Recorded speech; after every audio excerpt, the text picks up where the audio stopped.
Hola amigos, soy Carlos Ramos y les voy a hablar de el helenismo cultural. El helenismo cultural fue instaurado por Alejandro Magno tras la conquista del imperio persa. Dividió el imperio alejandrino, entre sus tres generales y de algún modo sus tres generales, se- después de estos tres generales, el imperio alejandrino quedó en nada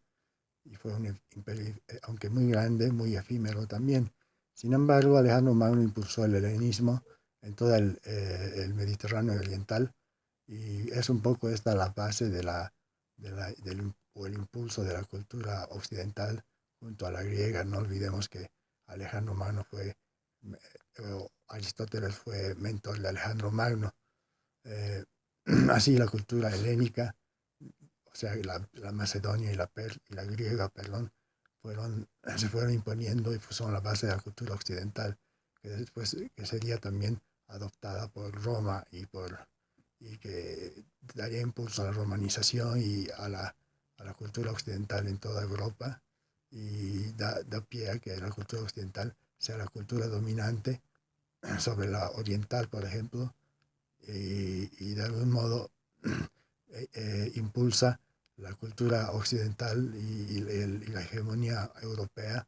durante siglos, desde la edad antigua hasta la actualidad. Eh,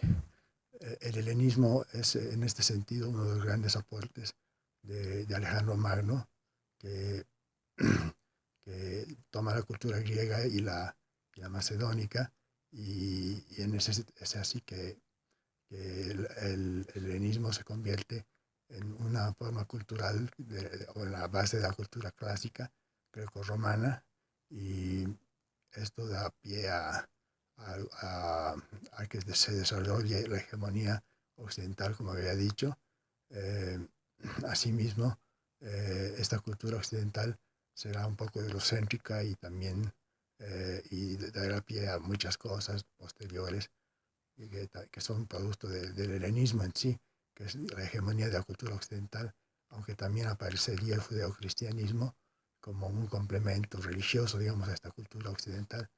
a esta cultura helénica, que es en cierto modo también atea en muchos casos, pero también cree en Dios y tiene sus dioses, ¿no? El helenismo cultural es por eso el triunfo de Occidente sobre Oriente, en cierto modo, durante siglos. Después aparecerían los otomanos, por ejemplo, que son orientales, y otros pueblos musulmanes también, por ejemplo. Pero en todo caso, el helenismo es un poco el puntapié de impulso para que se desarrolle la cultura occidental hasta el día de hoy, con un eurocentrismo marcado, y pues da lugar todo esto a que se desarrolle la cultura grecolatina,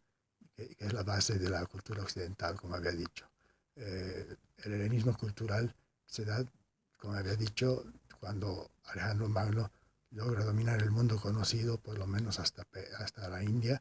y logra vencer a los persas y a dominar Egipto y muchos otros lugares, y Grecia también, obviamente.